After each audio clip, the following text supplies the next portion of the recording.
NMIXX 拿下了本周打歌舞台的第4个1位，同时也是他们出道以来的第5周冠军。出道700多天，一路走来真的相当不容易。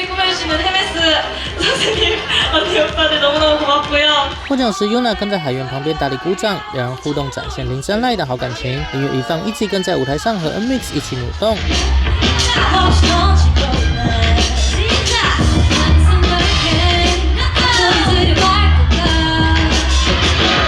不过莉莉的身体状况尚未恢复，可以明显看到她忍着不要咳嗽，希望打歌结束后能够好好休息，身体健康才是最重要的。